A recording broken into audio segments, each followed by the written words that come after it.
Bonjour à toutes et à tous et bienvenue ici au ministère de l'Europe et des Affaires étrangères. C'est avec une vraie et particulière émotion que j'ouvre cette journée internationale des droits des femmes du ministère de l'Europe et des Affaires étrangères aujourd'hui. Comme beaucoup d'entre vous, ça n'est pas ma première, ça n'est pas non plus ma première dans ce ministère. J'y ai participé en tant que présidente de l'association Femmes et Diplomatie il y a déjà pas mal d'années, en tant que directrice des ressources humaines et aujourd'hui en tant que ministre chargée des Affaires européennes. À quoi sert un 8 mars? Est-ce que c'est un gadget, comme certains ou certaines le disent ou le critiquent? À quoi sert une journée internationale des droits des femmes? À se donner bonne conscience? Sûrement pas. Que ce soit dans le fonctionnement de notre ministère, que ce soit dans notre action diplomatique, il est facile de dire que le verre est à moitié vide et qu'on pourrait faire plus, mieux, toujours, tout le temps. À se lamenter, pas davantage. Bien sûr, les droits des femmes n'avancent pas assez vite, pas assez fort, et même parfois, ils reculent à travers le monde. Mais à la fois, à l'intérieur de cette maison, de ce département, comme on dit, beaucoup de choses ont changé, bougé, évolué dans la bonne direction ces dernières années. En 2012, il y avait, je crois, Hélène, Caroline, vous me corrigerez, 24 ambassadrices, il y en a 46 aujourd'hui. Le ministère dans son ensemble est paritaire. Alors, selon les années, ça varie un petit peu, mais on est presque à 50-50, on va dire. Et il y a des femmes partout à travers le monde, dans des responsabilités fortes, dans des postes exposés. Donc, ce ministère a évolué et on en est évidemment heureux. Et son action en faveur des droits des femmes à travers le monde est présente dans tous les pans de l'action diplomatique. Un 8 mars, ça sert à faire le point, sans complaisance ni fatalisme, surtout à se mobiliser et à mobiliser autour de soi. Pour notre action diplomatique, le constat est simple. On ne construit jamais la paix sans inclure les femmes. On ne peut pas encourager le développement quand les filles n'ont pas accès à l'éducation, que les femmes ne sont pas insérées dignement dans le monde professionnel. Et pourtant, le taux de participation des femmes à l'économie rémunérée dans le monde ne dépasse pas 50%, et cela depuis plusieurs décennies. Des discriminations légales contre les femmes persistent dans 155 pays. Cela ne doit pas nous décourager, mais au contraire, nous mobiliser pour être encore plus présents sur ces sujets partout à travers le monde. Ici en France, le président de la République a fait de l'égalité entre les femmes et les hommes la grande cause du quinquennat. Et cette cause, elle est déclinée dans l'ensemble des politiques publiques. Pour vous rejoindre, j'ai quitté le comité interministériel sur les droits des femmes que préside le Premier ministre ce matin. Je vous rassure, Jean-Yves Le Drian y est, lui, bien présent, et il accueille le Premier ministre du Québec pour un bel exercice d'échange de bonnes pratiques et de réflexion commune sur la promotion des droits des femmes chez nous et dans le monde. Cette journée va être très dense, très riche. Je ne vous en lirai pas le programme puisque vous l'avez tous et toutes devant vous. Merci d'être là, merci de montrer votre intérêt. Et peut-être sans attendre, je voudrais pouvoir commencer en prenant part à cette table ronde avec Jamais sans elle. Merci à toutes et à tous.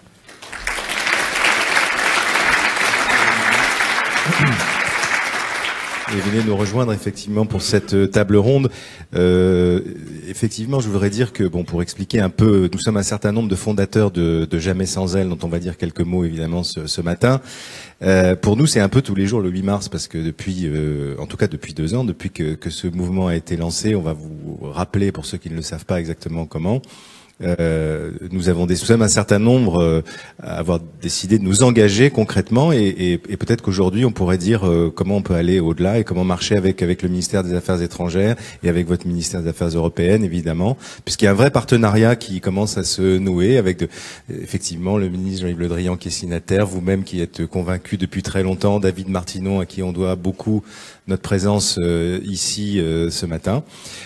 Donc peut-être commencer simplement par vous dire un mot de ce mouvement Jamais sans elle. On dit souvent que c'est aussi un hashtag parce que c'est quand même assez lié au numérique, tout cela. Donc je vais donner la parole d'abord d'un mot à Tatiana Salomon, qui est notre présidente. Nous avons en fait deux coprésidents, nous, parce que nous illustrons la mixité au plus haut niveau. Nous avons deux coprésidents, Tatiana, qui est la présidente, et puis comme coprésident, Guy Mamoumani, qui vont nous rappeler un petit peu le sens, les conditions et le sens de lancement de ce mouvement. Bonjour, merci d'être là, et merci à Madame la Ministre de nous recevoir. Pour nous, le féminisme, c'est un humanisme.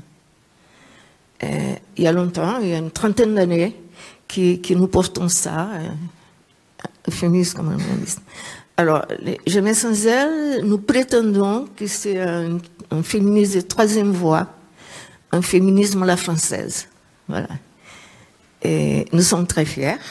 C'est-à-dire, c'est un féminisme qui essaye d'être un féminisme exigeant, c'est ce que nous disons à notre présidente. Mais un féminisme de réconciliation. Voilà. Nous pensons que le moment, c'est d'aller vers ce qui nous unit et donner l'importance de ce qui nous unit, sans laisser de côté ce qui nous divise. Nous savons que nous avons des choses qui nous divisent, mais nous travaillons pour ce qui nous unit.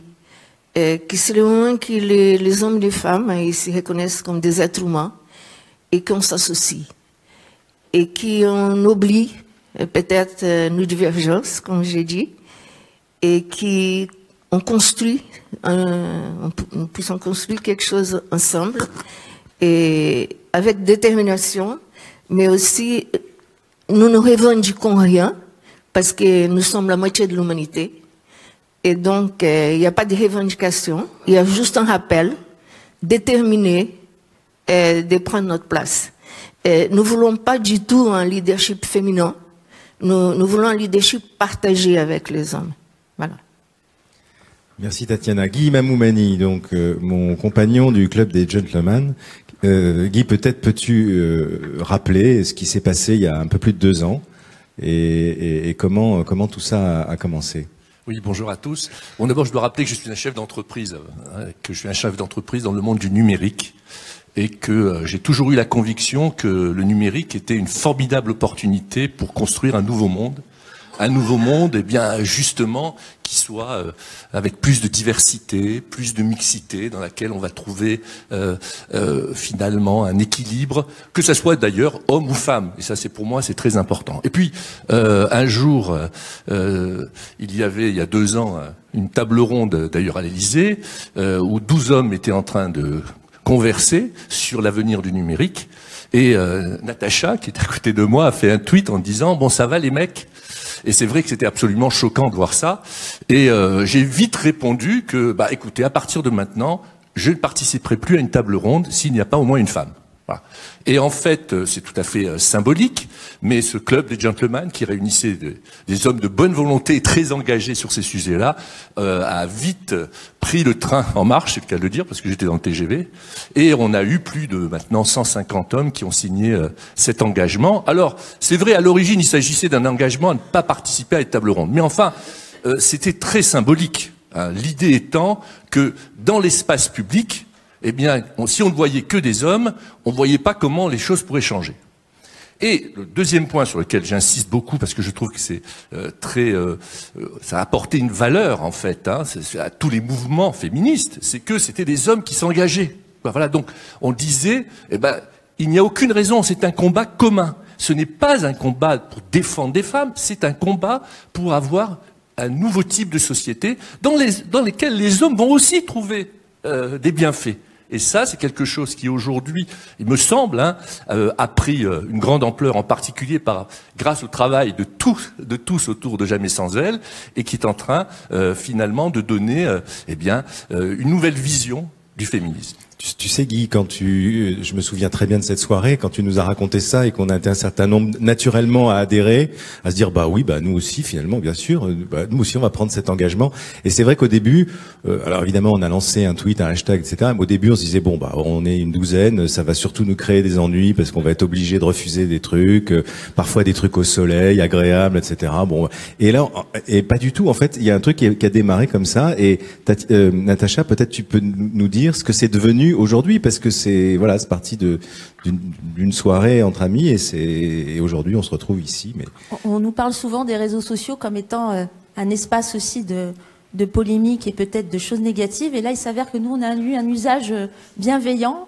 Et le fait que chacun, nous ayons pu être référents ou influenceurs dans nos sphères et qu'on soit tous des dirigeants, hommes et femmes, a permis d'avoir un premier cercle d'engagement. Et surtout, ce qui est extraordinaire, c'est la communauté qui s'est constituée naturellement autour de ce mouvement. Et sans cette communauté-là, il n'y aurait pas eu cette amplification extraordinaire qui fait qu'aujourd'hui, il y a eu plus de 100 000 tweets, Jamais sans elle en 2 ans. Et il faut savoir que pour un message positif, c'est quand même assez remarquable. Et on le voit tous les jours, il est utilisé, et davantage encore aujourd'hui à l'international. Et on est très très heureux d'être avec vous aujourd'hui, justement pour donner cette impulsion internationale. C'est qu'il y a une appropriation, une co-création avec les internautes et les citoyens où qu'ils soient. Et on aurait on aurait touché 500 000 impressions, c'est-à-dire 500 millions de fois que le hashtag s'est affiché sur des timelines. C'est vraiment considérable. Et ça, je pense que c'est aussi dans les messages, j'allais dire, positifs et de l'inclusion aujourd'hui, c'est le fait qu'on puisse chacun participer à son niveau, au niveau d'en tant que dirigeant de petites ou grandes entreprises, en tant que dirigeant politique, etc., à ce changement de société, et que c'est très attendu en fait, qu'il y a eu beaucoup de résonance avec les citoyens. Donc les réseaux sociaux sont vraiment extraordinaires et on en a des échos tous les jours. Enfin, regardez sur le hashtag, sur Twitter, vous allez voir, et chacun participe et on est toujours surpris par cette force qui est vraiment celle qui est d'un mouvement citoyen. Merci Natacha. Alors Madame la Ministre, évidemment aujourd'hui notre initiative rejoint votre combat, vos engagements qui ne datent pas d'hier. Et donc, est-ce que ça veut dire déjà, par exemple, que au ministère des Affaires étrangères, dans votre ministère des Affaires européennes, dans les représentations diplomatiques françaises, où il y a souvent énormément de rencontres, de colloques, etc., vous vous engagez à ce que il n'y ait plus de panel sans femmes? Est-ce que c'est jouable? Est-ce que c'est réaliste?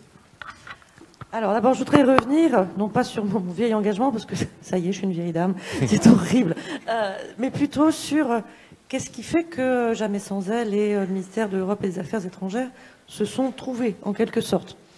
Je reviens, petit flashback en arrière, conférence des ambassadeurs l'année dernière, première table ronde.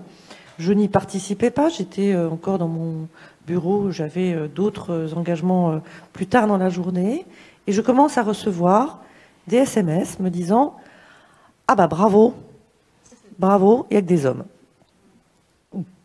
Je déglutis et je me dis « Flûte ». On est quand même nombreux à s'être penchés sur comment on organise cette conférence des ambassadeurs, qu'est-ce qu'on y met, comment on va être intelligent, et on n'a pas vu. On n'a pas vu que la première table ronde de la journée, il n'y avait que des hommes. Ça me trotte dans la tête. J'en parle à Jean-Yves Le Drian, qui me dit « Mais c'est pas possible.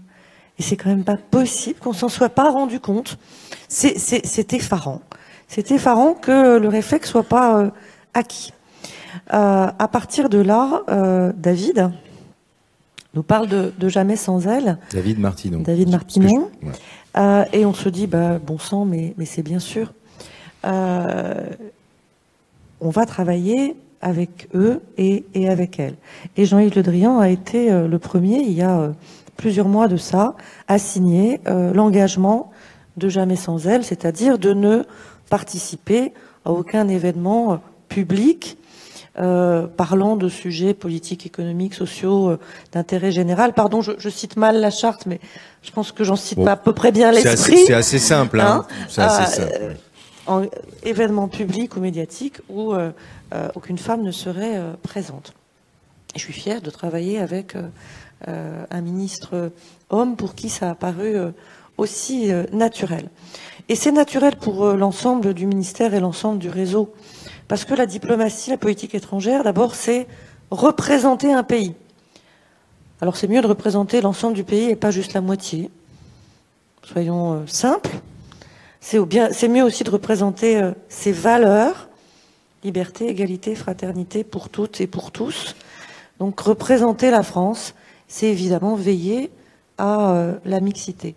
La diplomatie, c'est aussi un métier de contact, de mise en relation. Et à partir de là, notre métier, c'est beaucoup organiser des forums, des conférences, des tables rondes, des colloques. Comme aujourd'hui. On peut appeler ça comme on veut, comme aujourd'hui ici, mais partout, tous les jours, à travers le monde, dans le réseau, dans les instituts français, grâce au travail de tous les opérateurs du ministère de l'Europe et des Affaires étrangères, partout, tous les jours, la France met en contact des hommes et des femmes, et autant que ce soit systématiquement des hommes et des femmes, et pas seulement que des hommes ou que des femmes d'ailleurs. Et puis la diplomatie, ça n'est pas le ministère de la parole, c'est l'action. Et donc une fois qu'on s'est dit tout ça, on s'engage et on le fait vraiment. Et effectivement, ce que je voudrais dire aujourd'hui, c'est à la fois à Paris et dans le réseau, plus un événement où on ne se soit pas rendu compte qu'il manquait la moitié du ciel, comme disent les Chinois. Les Chinois disent les femmes portent la moitié du ciel. C'est assez simple et il suffit de le décider et naturellement compter sur nous. Quand je dis nous, c'est Jean-Yves Le Drian, Jean-Baptiste Lemoyne et moi, pour que à la prochaine semaine des ambassadeurs, on n'ait plus besoin d'avoir ces réactions surprises et justement surprises. Merci, bravo. Je ne le dis pas parce que j'ai les mains occupées, mais le cœur y est. Et surtout, j'ajouterais que souvent on entend dire ah oui mais c'est pas possible parce qu'on trouve pas de femmes compétentes, etc. Ça n'existe pas. Là, je parle en tant que journaliste, ça n'existe pas. Si on cherche, on trouve toujours. Et si on n'a pas trouvé, c'est qu'on a mal cherché. Voilà, c'est tout. Bon, ça c'est une chose que vous dites. Alors l'idée est simple, mais en même temps, je me disais pour un ministre. C'est pas si facile cet engagement parce que ça peut créer éventuellement des incidents diplomatiques parce qu'on maîtrise pas toujours les invitations qu'on nous lance, on n'est pas toujours bon. Là, vous parlez des événements dont vous êtes organisateur vous au ministère, mais un ministre, ça se rend dans une quantité d'événements qu'on ne maîtrise pas toujours. C'est un sacré engagement quand même. Hein. Oui, mais qui peut être contre? Et avec quel argument? Bien sûr que là où on voyage, là où on travaille, ça n'est pas spontané partout, même si ça évolue, même si les choses bougent. Elles bougent parfois plus vite ailleurs qu'en Europe. En Europe, ça n'est pas parfait. Alors, de la mixité, il y en a, de la parité, pas encore. Je comptais combien de commissaires femmes dans la Commission européenne, 9 sur 28. C'est pas spectaculaire tout de même. Hein. J'espère que la prochaine fois, on pourra faire mieux, parce qu'évidemment, la compétence, elle existe. Le problème, c'est un problème de vision. Je pense qu'il faudrait tester tous les dirigeants politiques sur leur capacité visuelle à repérer les expertes autant que les experts. On sait que les médias font pas forcément mieux. Hein. C'est quoi? C'est 19% de femmes comme expertes dans les médias audiovisuels français, je crois, et c'est déjà un progrès. Ça dit d'où on vient. Mais si dire très simplement que on a pensé à quelqu'un quand on voit que spontanément ça n'est pas le cas, c'est possible.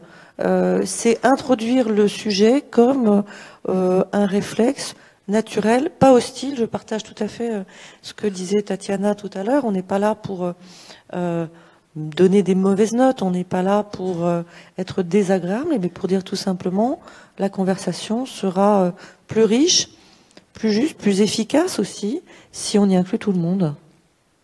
Alors, peut-être qu'on peut se demander comment on peut avancer ensemble, comment est-ce qu'on peut faire progresser cette prise de conscience, parce que finalement, plus elle sera partagée et moins on se retrouvera dans des situations aussi compliquées à gérer personnellement. David, tu veux peut-être dire un mot là-dessus, peut-être expliquer aussi toi le sens pourquoi tu as rejoint Jamais sans elle, et comment est-ce qu'on peut avancer ensemble dans ce combat. Alors, comment j'ai rejoint Jamais sans elle, c'est assez simple, puisque en tant qu'ambassadeur pour le numérique, en réalité, je passe plus de temps dans le numérique qu'avec des ambassadeurs, heureusement. Et je me souviens d'avoir vu le tweet de Guy Jamais sans elle, avec le hashtag, et j'ai très vite rencontré Tatiana et Natacha, qui m'ont convaincu d'adhérer à la charte. Et donc je l'ai fait sans trop réfléchir, ça me paraissait évident. Et après je me suis dit, mais en fait, est-ce qu'en tant qu'ambassadeur, j'avais vraiment le droit de le faire statutairement, du point de vue juridique? Alors, j'avais assez peu de doutes sur le fait que ni Madame la directrice générale de l'administration, ni Madame l'inspectrice générale des affaires étrangères, ni Madame la directrice des ressources humaines me feraient des embarras. Mais quand même, je me suis dit qu'il fallait que je sorte de cette fragilité juridique. Et donc je me suis dit que le plus simple, c'était effectivement de convaincre le ministre de faire pareil, histoire d'être parfaitement couvert. Et la ministre des Affaires européennes, sans surprise, était du même avis. Donc c'est ce qui s'est passé. Et c'est ce qui fait que, comme l'a dit Nathalie, le ministre des Affaires étrangères on a pris l'engagement lors de la présentation de la stratégie internationale pour le numérique. Et donc, pour répondre à ta deuxième question, c'est même désormais devenu un objectif de politique étrangère en ce qui nous concerne dans le numérique, à savoir que nous tentons de promouvoir plus de diversité au sein des instances internationales de gouvernance de l'Internet.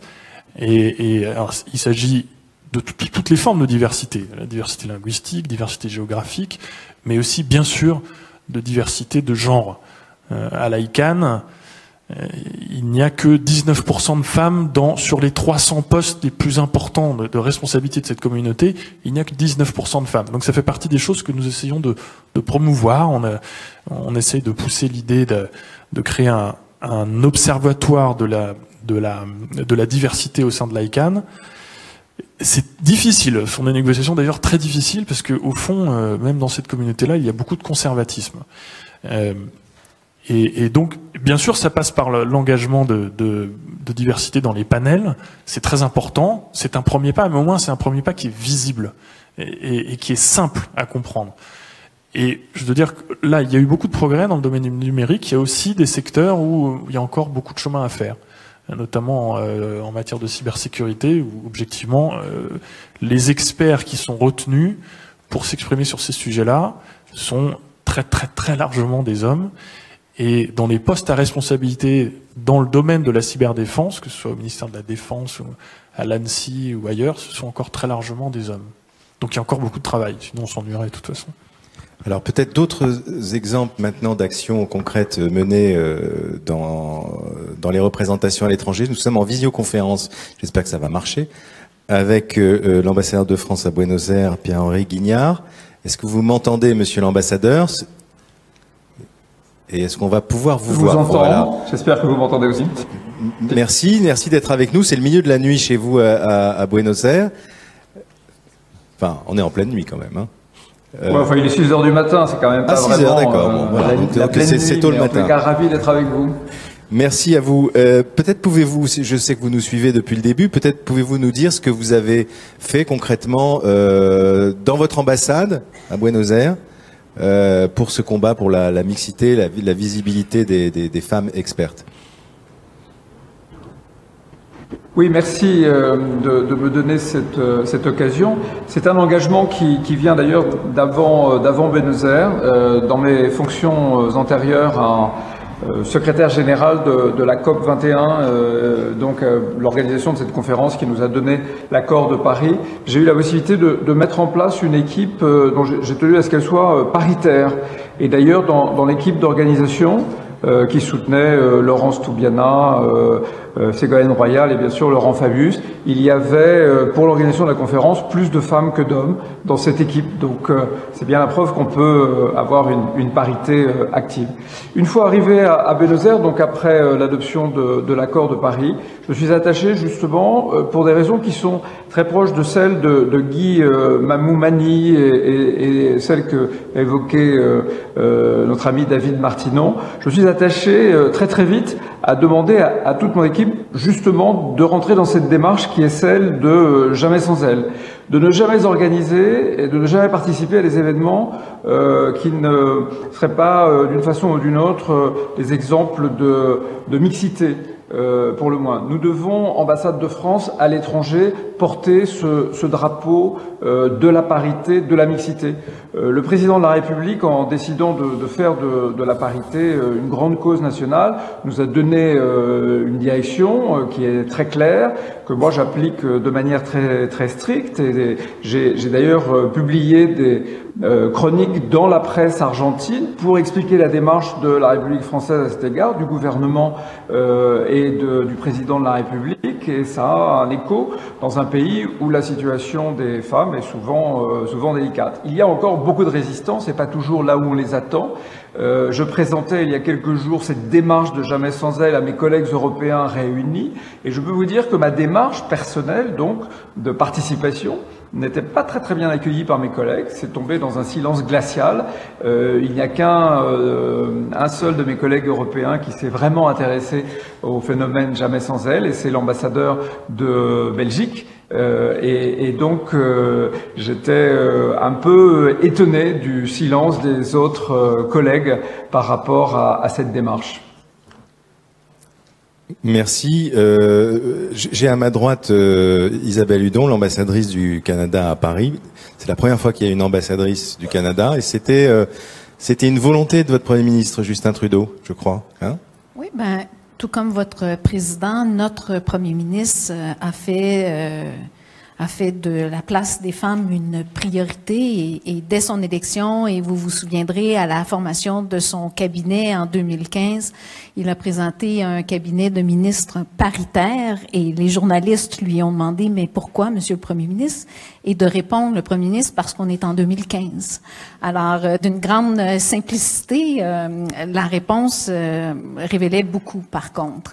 Et quand on regarde notre représentation au niveau diplomatique, nous sommes à 43% de chefs de mission femmes à l'étranger, mais surtout de noter que nous sommes à parité chefs de mission femmes et hommes pour les pays du G7. Parce que très souvent, on peut se plaire à donner des statistiques de présence de femmes à titre de chef de mission, mais il est important de dire que pour l'Italie, la Grande-Bretagne et la France, ce sont des femmes qui sont chefs de mission. Ça vient, de la volonté politique du leader. Ça vient également avec des mesures précises pour stimuler l'intérêt et l'ambition des femmes au sein du ministère des Affaires extérieures. Et je sais qu'il y a un groupe également Femmes et Diplomatie bien active dans votre ministère.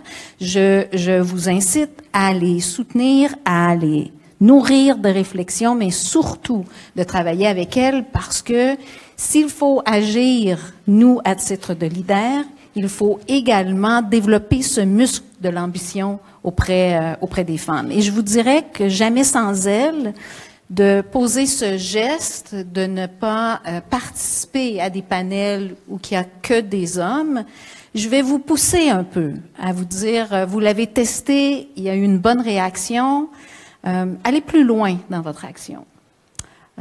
Je n'étais pas diplomate lorsque j'ai fait ça, parce que je ne suis pas une diplomate de carrière. Je n'ai que 4 mois dans la diplomatie.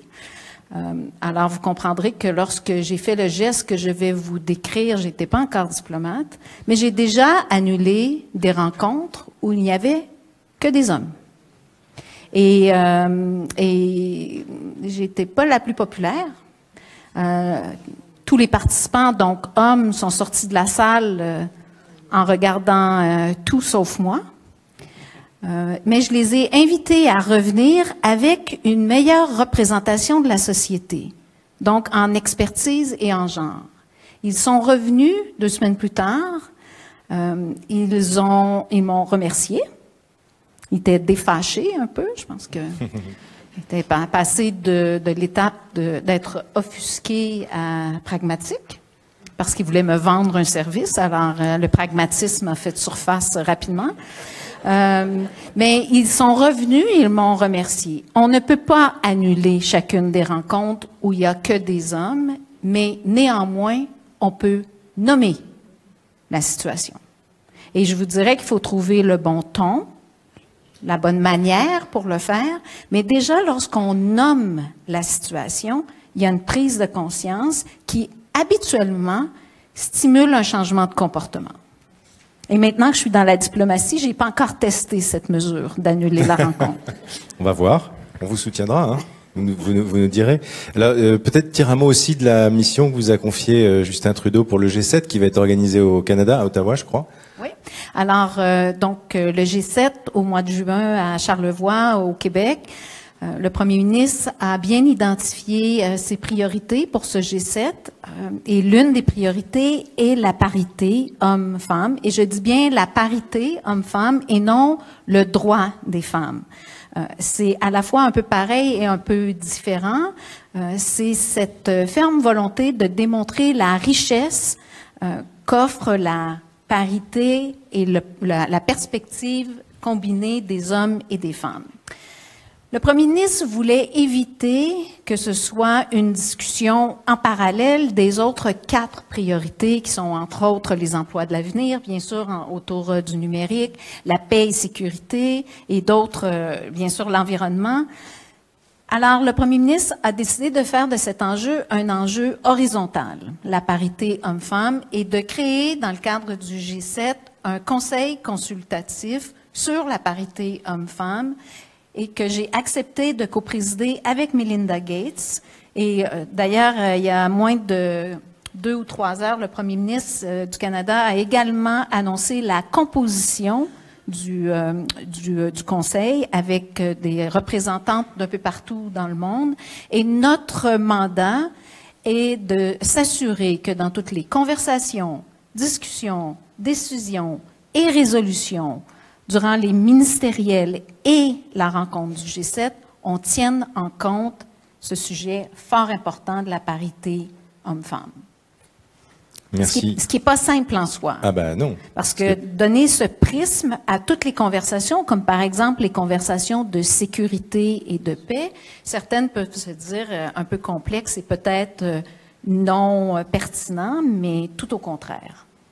On voit déjà la difficulté d'avoir une représentation, même symbolique, des femmes. Alors la parité, c'est voilà, si nous on pourrait passer là. Alors vous avez parlé de femmes et diplomatie. Il se trouve que Charlotte Montel, qui est la vice-présidente, est avec nous aussi, et que je voulais lui donner la parole pour qu'elle nous parle un peu de l'action qui est menée au sein de la diplomatie française. Merci beaucoup. Merci, nous sommes ravis d'être ici parce que c'était un jour de fête et d'aboutissement, de contact, d'intuition, de relations. Femmes et diplomatie est une association effectivement fondée il y a 10 ans. Nous allons fêter nos 10 ans plus tard dans l'année. Et qui se bat et se positionne sur la question de parité, effectivement, au ministère des Affaires étrangères et plus concrètement sur l'égalité réelle.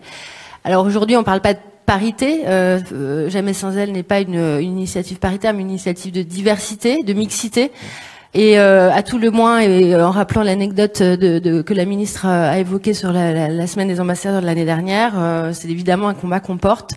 Donc nous sommes ravis que ce thème soit porté aujourd'hui devant nos collègues nombreux et nombreuses. Concrètement, et ça a été évoqué, qu'est-ce que ça veut dire pour un ambassadeur, mais pas seulement, pour un directeur, un sous-directeur, un directeur d'institut français, d'avoir cette exigence de diversité, de mixité dans l'organisation d'un événement. Ça veut dire effectivement aller au-delà des viviers faciles, connus. Vous l'avez évoqué, la question du vivier est tout le temps un argument qui est opposé à l'absence de femmes dans des panels. Les femmes ont peur de parler. Il faut aller les chercher où elles sont parce qu'elles existent et l'ambassadrice l'a rappelé, elles ont toutes les compétences requises, évidemment. Ça veut dire aussi, quand on est invité à une manifestation, on pense à demander à l'avance la composition du panel et si on constate que le panel n'a pas l'air d'être très mixte, en faire une exigence de participation. Quand on est ambassadeur, on a les moyens de poser des conditions à sa participation, et donc ça doit être une démarche au plus haut niveau, mais également au niveau de tous les collègues. Et je suis par ailleurs à la direction de la communication de la presse, et je peux dire que dans la stratégie qui va être dévoilée aujourd'hui, et ça rejoint d'ailleurs les recommandations du Haut Conseil pour l'égalité, il n'y ait plus de communication qui ne soit paritaire ou au moins mixte. Donc l'image effectivement que le ministère et la fonction publique dans son ensemble doivent donner aux usagers en France et à l'étranger est une image qui doit être représentative de la société française. Et c'est particulièrement en effet nécessaire pour les ambassadeurs qui donnent une image de la France à l'étranger. Donc c'est une exigence que nous devons avoir et c'est une conviction. Et c'est là que je viens à la question du gadget. L'initiative Jamais sans elle n'est pas un gadget. Je veux le dire aux collègues, je suis sûre qu'il y a beaucoup de scepticisme et je suis contente que des ambassadeurs aient déjà rejoint ce mouvement. Ce n'est pas un gadget parce que c'est une démarche d'élargissement des viviers, c'est une démarche de représentativité de la diplomatie française. C'est aussi une démarche pour aller chercher la parole des femmes. Et je pense que depuis quelques mois, on a vu que la parole des femmes n'est pas évidente, qu'elle est souvent tue ou discrète. Quand elle se libère, ça fait peur. On la tempère, on l'encadre, on la discrédite parfois. On lui donne des qualificatifs de hystérie ou voilà. Donc la parole des femmes, il faut aller la chercher, elle existe, il faut leur donner confiance. Il y a d'ailleurs beaucoup d'études en ce moment sur la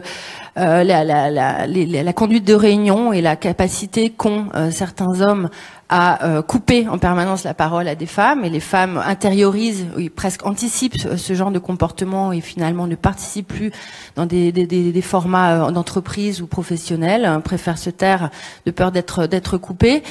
On arrive même à des solutions un peu caricaturales de bâton de parole. Donc avoir des femmes, je reviens à l'initiative Jamais sans elle, avoir des femmes dans des panels, c'est aussi permettre une mixité de la parole, une autre approche qui est une approche constructive, coopérative en général du débat, non compétitive. Et donc ce n'est pas juste une façon un entre-soi, un club, mais c'est bien justement une démarche humaniste. Et ça, je rejoins tout à fait l'introduction que vous avez faite. Merci. Oui. Merci Charlotte. Et juste, vous parliez des interruptions. Il faut dire aussi que c'est pas seulement de pas interrompre les femmes, c'est pas essayer de pas s'interrompre tout court entre participants. C'est en cela que c'est effectivement ça ne peut pas faire de mal. Tatiana, tu voulais rebondir là-dessus? Bon, mais tu l'as dit. C'est-à-dire, j'insiste parce que pour nous c'est extrêmement important l'humanisme. Et de dire aussi que nous voulons faire des neufs avec de neufs. C'est-à-dire, on ne fait pas la guerre avec les hommes, c'est fini tout ça. Et voilà. On voit très bien où c'est arrivé. On n'a pas on est là pour nous associer, pour partager, pour accepter d'être d'accord, pour ne pas être d'accord, là où nous ne sommes pas d'accord. Mais d'aller ensemble, de faire une nouvelle alliance, quoi, voilà. Une alliance, j'ai parlé d'humanisme tout à l'heure, mais l'humanisme c'est aussi la dignité humaine, c'est le respect de l'autre, c'est l'équité, c'est l'évolution. Ce que je trouve magnifique dans l'humanisme, c'est qu'on est perfectible, c'est-à-dire on est là pour avancer, on va avancer ensemble. C'est une prise de conscience. Nous ne sommes pas pour des lois, nous ne voulons pas des lois. Dans Jamais sans elle, et ça marche très bien, n'est-ce pas Guy? C'est le respect de la parole donnée. Voilà, il n'y a pas et tous les hommes qui sont dedans, c'est notre club de gentlemen d'ailleurs, on les rappelle assez souvent comme ça, ils n'oublient pas, qui sont des gentlemen. Et donc tous les hommes qui sont dedans, ils ont donné leur parole, ils respectent leur parole. Voilà. Et donc c'est ça, c'est une alliance qu'on veut faire, une alliance de confiance. d'extrêmement confiance. Et nous sommes très, très heureux aussi, particulièrement moi-même, avec Isabelle et le Canada. Parce que nous comptons absolument avec elle et avec le Canada pour mener ça avec nous, parce que nous sommes absolument sur la même longueur d'onde. C'est extrêmement rare et je suis très heureuse. Voilà. Et bien évidemment avec Nathalie qui quand on porte un nom d'oiseau, on peut qui a porté là-haut et voilà. Et donc nous sommes vraiment très très heureuses, très fiers aussi parce que bon, on ne peut pas rêver mieux qu'être représenté, qui participer avec la diplomatie française et que jamais sans elle soit français. Moi, je suis très fière que jamais sans elle français. Voilà. Vous voulez dire que Nathalie Loiseau, jamais sans elle, c'était naturel, c'est ça? Ouais, voilà. Bon. Bien évidemment. Oui, moi je voudrais juste rajouter un mot parce que on l'a dit, monsieur l'ambassadeur l'a dit, on vit un peu de scepticisme des fois par rapport à cet engagement. Hein. On l'a dit aussi, c'est pas toujours facile de le faire. Mais ce que je voudrais vous dire, c'est que ça marche. Aujourd'hui, dans le numérique, il n'y a quasiment plus aucune table ronde où il n'y a pas une présence féminine. Et comme tu l'as très bien dit aussi, il faut, quand on a anticipé, eh bien, aider les organisateurs à trouver des représentantes très souvent tout à fait pertinentes et qui ont une expertise très pointue sur la cybersécurité, sur la transformation numérique, et on y arrive. Et ce que je peux vous dire, c'est que on a dû faire changer, mais des dizaines et des dizaines de compositions de tables rondes, juste en disant, bah écoutez, si vous voulez qu'on vienne nous, il faut qu'il y ait au moins une femme. C'est simple, c'est concret et c'est efficace. Natacha? Et dire aussi qu'en tant que femme, il y a un autre engagement. On a eu des personnes qui nous l'ont, je crois qu'il y a un membre du CSA qui a annoncé sur Twitter le faire il y a quelques mois, c'est de refuser, en tant que femme, d'intervenir dans une table ronde où on est la seule femme. Ça peut être, voilà, donc et en fait il y a des variantes aussi. Et donc finalement chacun peut adapter cet engagement au contexte.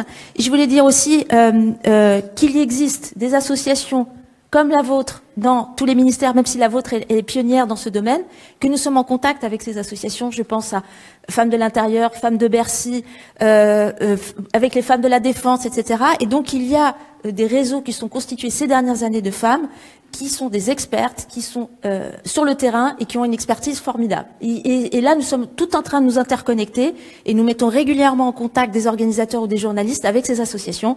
Et on est très heureux de collaborer aussi avec la vôtre, puisque c'est synergique, c'est-à-dire si les dirigeants, hommes et femmes, donnent une impulsion et que nous-mêmes, avec les viviers, nous pouvons nous connecter ensemble, là, on fait vraiment une grande performance. Je voulais aussi faire référence à un programme auquel nous sommes associés, qui est le Woman 20, du programme G20, qui a lieu à la fin de l'année en Argentine, dont j'espère qu'on aura l'occasion de rencontrer l'ambassadeur d'Argentine.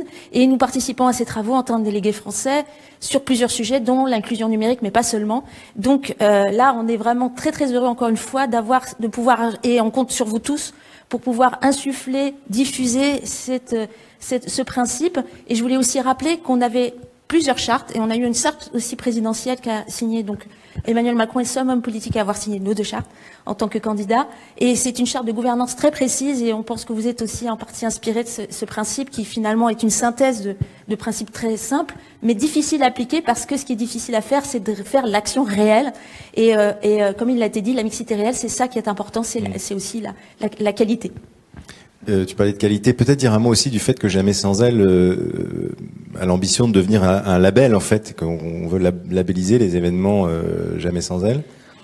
Alors, quand je parlais de co-création tout à l'heure, c'est en fait une demande qui a été formulée dès les premiers jours de la création de l'appel, d'organisateurs qui nous ont sollicités, et on est tous les jours demandés par des journalistes, par des événements, par des institutions. Et donc c'est là où je pense que d'ailleurs Internet est un formidable amplificateur. C'est le fait, peut-être un jour on arrivera à faire des choses en big data, on espère, c'est de faire de l'interconnexion, d'amplifier nos actions communes, puisqu'on va tous dans le même sens, et de pouvoir s'enrichir et d'être très pratique.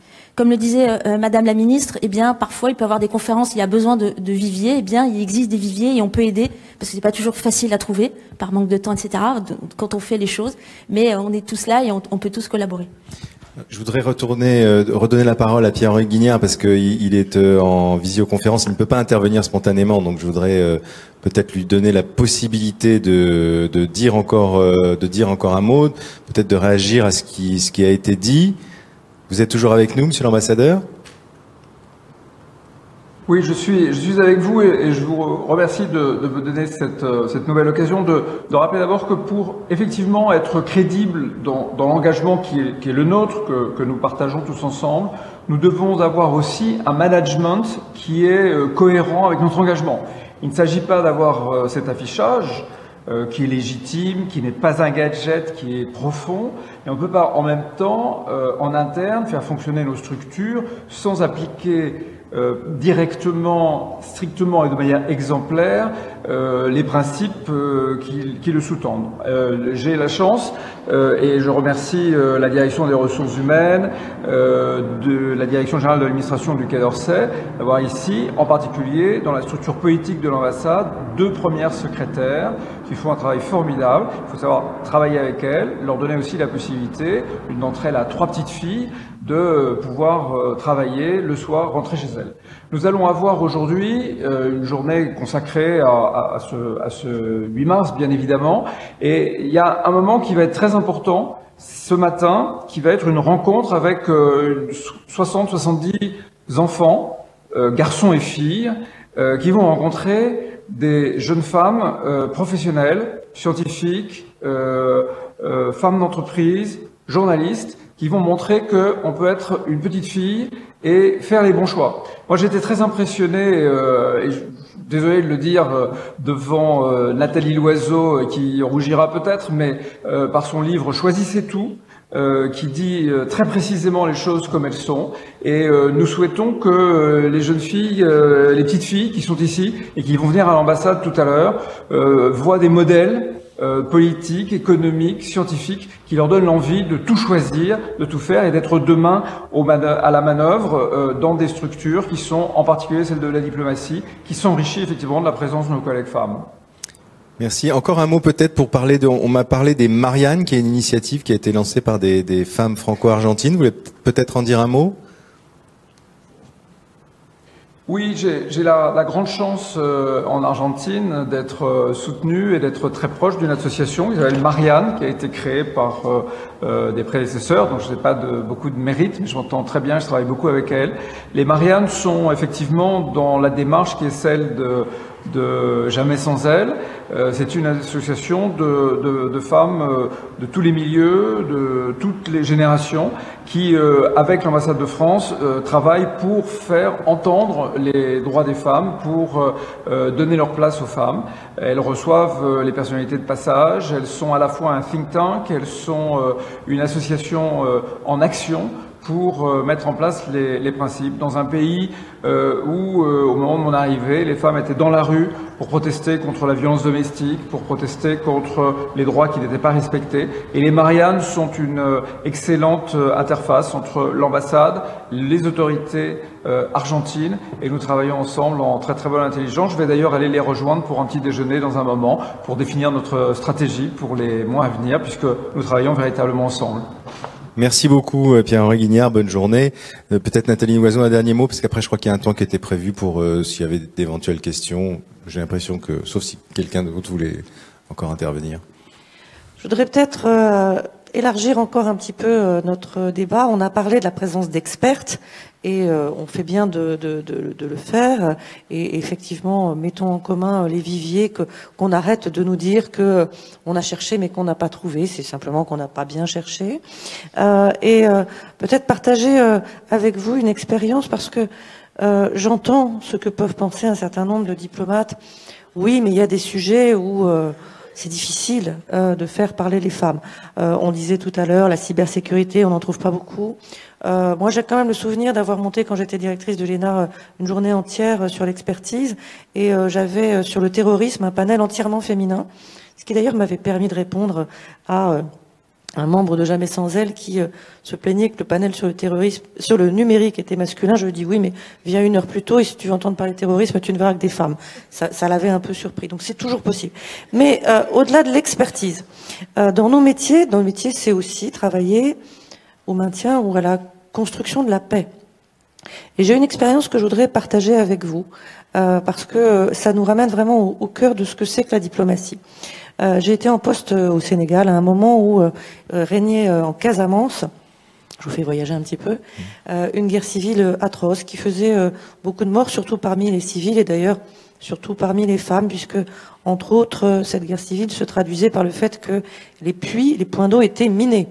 Et donc il y avait beaucoup de femmes qui sautaient sur des mines antipersonnelles.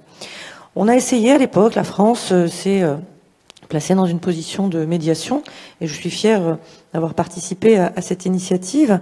Et une des grandes questions, c'était comment faire rendre les armes aux maquisards et comment les ramener à la vie civile. Et on avait essayé plein de choses, on avait été discuter avec eux, ça ne marchait pas, ils restaient dans leur vie pourtant très précaire, très difficile, mais ils n'arrivaient pas à en sortir. Et puis on a eu cette intuition, on a organisé une grande table ronde à Ziguinchor avec les acteurs de la société civile et on a fait venir les associations de femmes qui sont venues à la table expliquer avec des représentants des maquisards ce que c'était que d'être seul, à s'occuper de tout, à faire tourner le foyer, à essayer d'avoir des revenus, à s'occuper de l'éducation des enfants, ce que ça voulait dire. Et on a décidé que le pécule qu'on donnait à ceux qui rendaient les armes et revenaient à la vie civile, finalement on allait le donner aux femmes. Ben, ils sont sortis.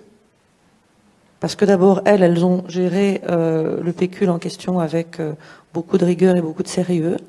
Et parce que c'est leur voix qui a fait que leur mari, leur père, se sont dit c'est vrai, on ne peut pas continuer comme ça. C'est parce qu'on a donné la parole aux femmes dans la résolution d'un conflit qu'il s'est vraiment passé quelque chose. Alors c'était pas des expertes, c'était des agricultrices, c'était des commerçantes, c'était des femmes souvent très modestes, mais elles ont porté, elles, sur leurs épaules, le retour à la paix en Casamance.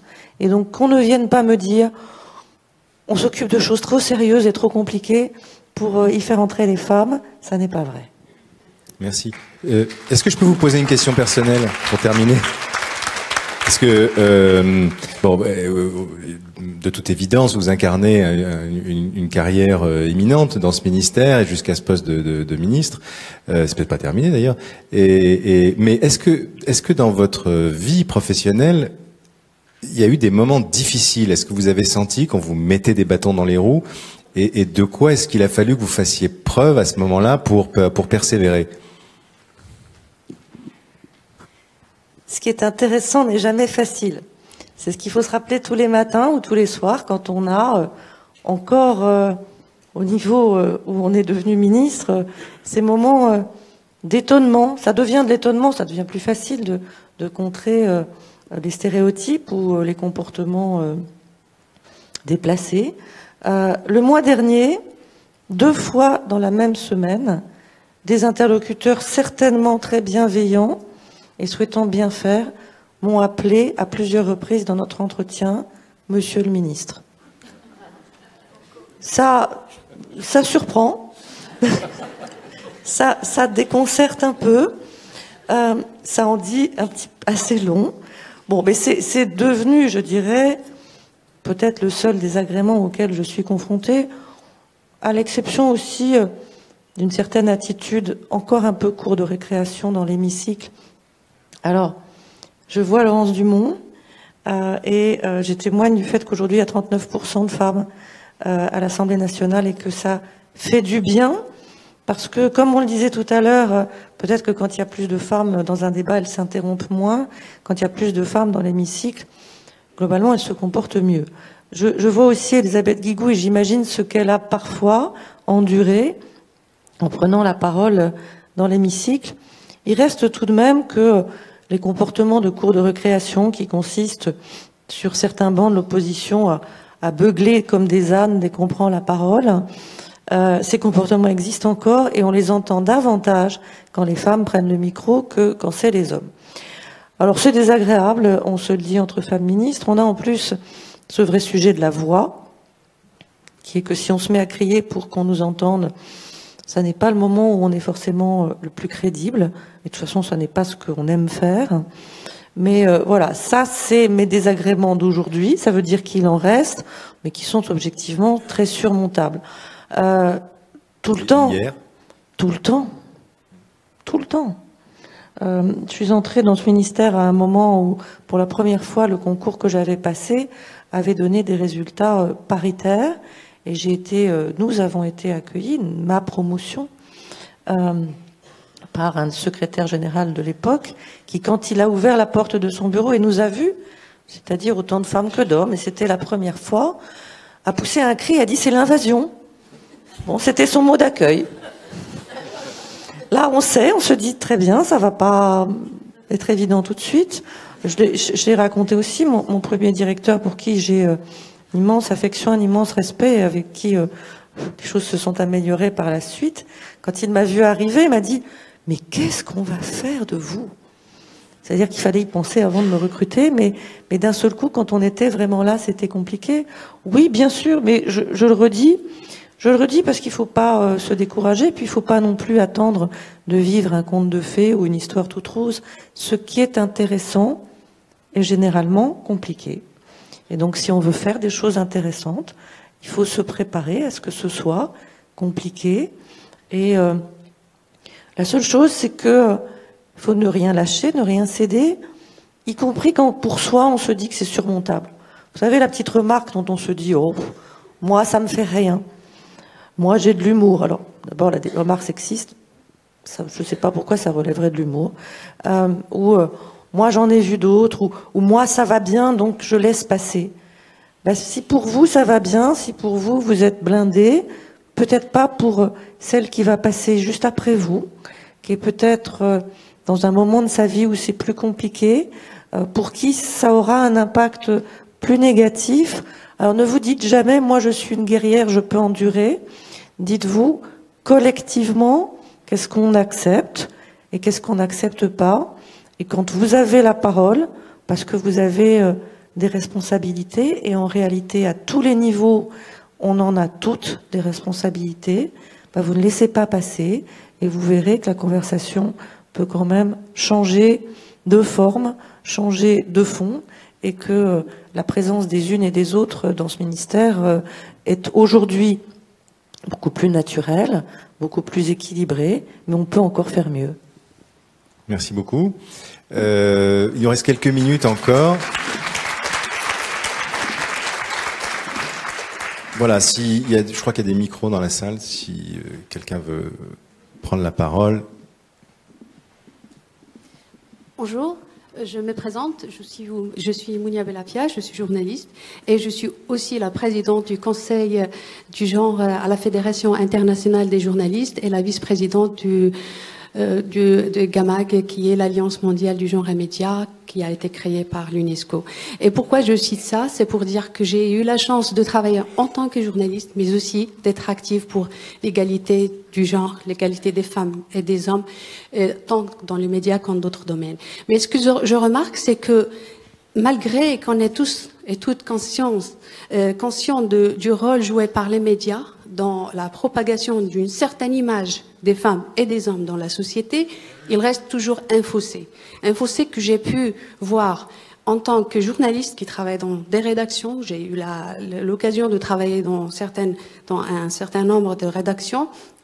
Et je vois que les choses dont on parle à chaque fois dans nos réunions, dans nos rapports, dans nos statistiques et tout, n'est pas forcément reflété au niveau de la conscience des journalistes dans les rédactions. Je pense qu'il existe toujours un fossé et que peut-être il va falloir qu'on crée un pont, un consolide en fait le pont qui a été créé entre les rédactions et tout ce qui a été élaboré dans toutes les organisations, les travaux des organisations, des associations et tout. Et je citerai l'exemple de Madame la ministre. Monsieur le ministre ou Madame le ministre, c'est parce qu'il y a toujours ce fossé qui fait que la gendarisation du langage n'a pas été vraiment effectuée. C'est ce qui fait qu'on pose toujours la question comment vous réconcilier entre votre vie personnelle et votre vie en tant que ministre, mais on la pose pas à votre mari si c'est lui qui est le ministre, et que toutes ces images stéréotypées, questions, images et présence d'experts. Et là, je termine par dire que même les statistiques sont assez souvent trompeuses parce que quand on parle de femmes expertes qui passent à la télé, en général, les statistiques disent que ça évolue. Sauf que si on va dans les détails, on découvre que elles sont assez souvent présentes, mais pour parler des femmes, pour parler de la famille, pour parler de santé, pas forcément pour parler du nucléaire. Sachant que le nucléaire n'est pas plus intéressant que la santé, mais aussi la femme ne peut pas parler que de la santé ou de la famille ou des enfants, mais parler de tout parce qu'elle est experte dans tous les domaines. Merci.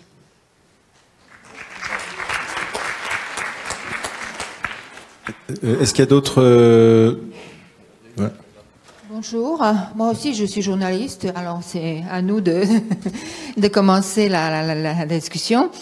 Et malgré le fait que j'ai une carrière de 44 ans dans le journalisme et que je suis en train de publier un livre sur les femmes violées en Bosnie et au Rwanda, où j'ai fait des recherches très longues pendant 7 ans, où je me suis rendu compte que le nombre des femmes violées est beaucoup plus grand que ce qu'on dit, qu'il y a 800 000 Rwandaises qui étaient violées, et on parle pour la Bosnie de 20 000. Il se veut il s'agit de 60 000 femmes.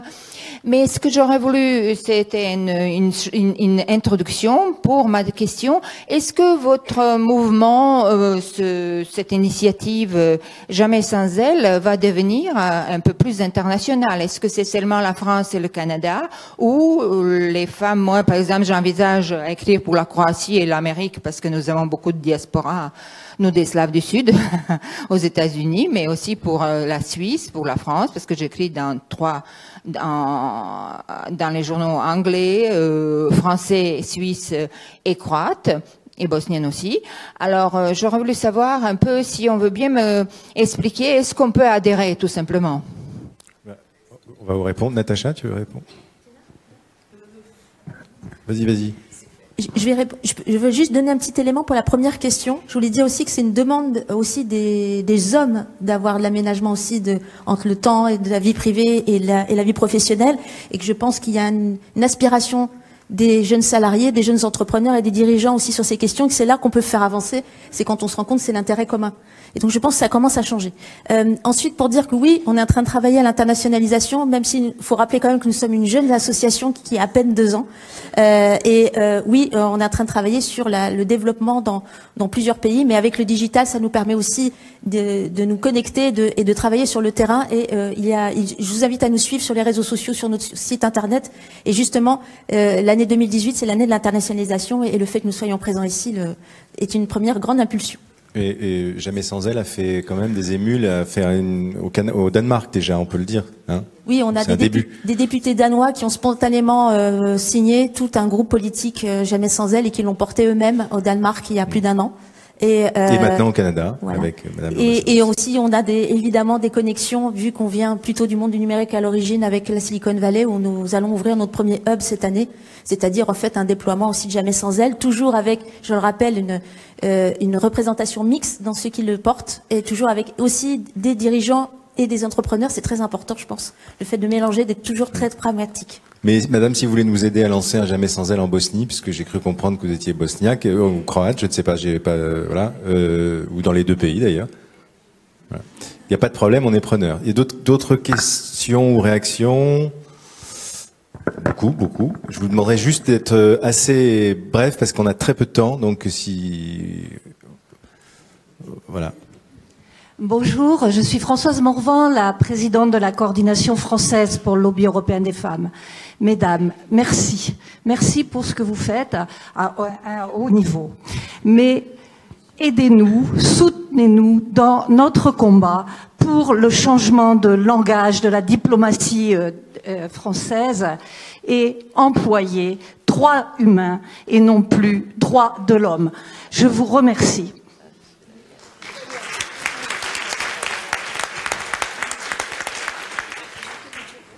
Oui, tu veux dire un mot sur droits humains? C'est mon vœu le plus profond. C'est pour ça que je me bats.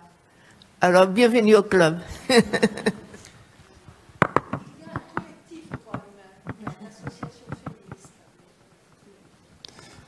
Madame, allez-y. Bonjour, je m'appelle Jeretou Jailo, j'ai 25 ans, je suis étudiante, aussi activiste. Je suis présidente d'un collectif féministe et activiste qui s'appelle Guinéenne du XXIe siècle. Donc je viens de Guinée, en Afrique de l'Ouest. J'ai écouté ce que vous avez dit et ça m'a interpellée, mais je voulais aussi réagir par rapport à ce que vous dites quand vous dites qu'il faut continuer, qu'il faut persister. Moi, j'avais juste une remarque, c'était nous, au sein du collectif Guinéenne du XXIe siècle, on essaie vraiment d'agir pour l'épanouissement de la Guinéenne en posant des actions autant sur le digital que sur le terrain. On est quand même dans une société guinéenne très conservatrice où on essaie de se battre encore contre l'excision, contre des pratiques très très ancestrales. Et lorsqu'on devient comme c'est mon cas, présidente d'un collectif comme ça qui veut disrupter la façon de voir la femme, on devient tout de suite cible de plusieurs attaques parce qu'on nous voit comme un danger, comme on nous voit comme une personne qui veut casser les codes, qui veut casser les coutumes. Comment continuer à faire entendre sa voix dans un tel environnement lorsqu'on devient cible de plusieurs attaques dans des sociétés très conservatrices? C'est une question, mais vous avez peut-être plus de matière, de réponses à nous donner que nous ici, parce que... Je m'adressais justement au collectif Jamais sans elle. Est-ce que voilà, il y a quelle attitude il faut avoir, parce que nous aussi on est très jeunes dans ce combat-là. Donc je ne sais pas s'il y a des astuces, j'imagine que vous êtes plus expérimenté que moi en la matière. Je voudrais juste donner un élément de réponse, mais très humble par rapport à votre question, qui est absolument énorme et importante. Une idée à retenir du collectif Jamais sans elle, impliquer les hommes.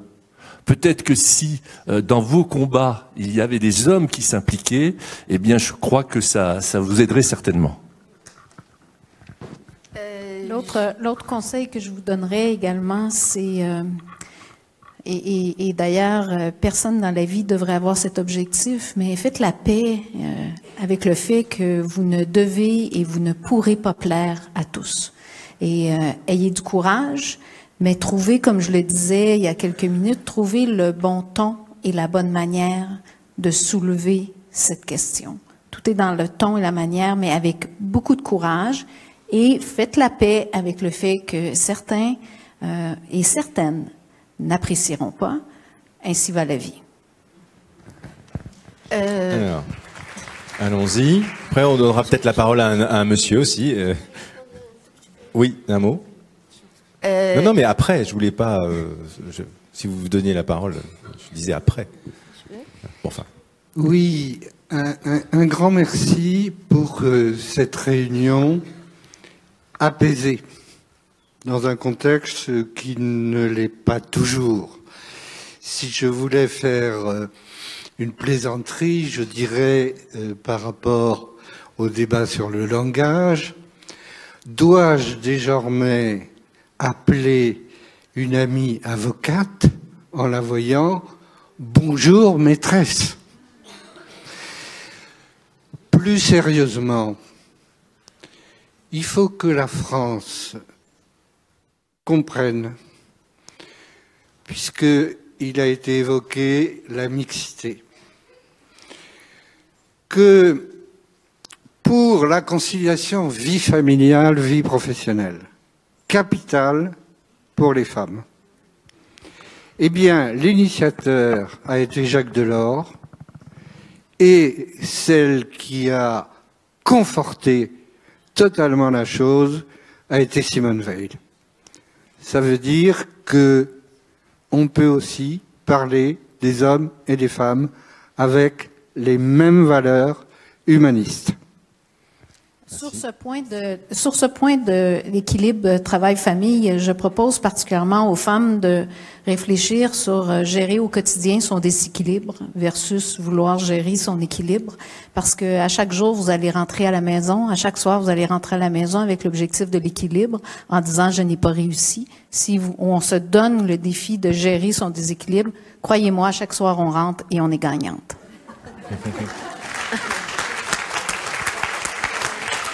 Je peux aller là. j'ajouterais pour vous hein, que je suis née au Brésil, qui c'est un pays quand même très machiste. Et j'étais élevée dans un kibbutz féminin, un matriarcat. Voilà. Je voyais pas beaucoup de différence entre le côté macho et le matriarcat dans lequel j'étais. Tout le monde face au pouvoir, chacun voulait exercer son pouvoir. Et très petite, et déjà, et on continue, et voilà. J'ai essayé de dire, ok, nous avons une divergence, ok, on met sur table, c'est pragmatique. Mais d'abord, allons voir ce qui nous unit. On part d'abord si on a des convergences de ce qui nous unit, et ensuite, on va vers ce qui nous divise. Ça marchait, et ça marche toujours. Alors, je vous conseille d'essayer. Alors, voilà. Dernière intervention, peut-être parce que l'heure tourne. Je suis désolé, hein, à moins que, mais je pense qu'il y a un programme très chargé derrière, donc il va falloir s'arrêter après. Je vais être très brève. Annie Gilberto, je suis directrice générale de la Fédération nationale des centres d'information sur les droits des femmes et des familles.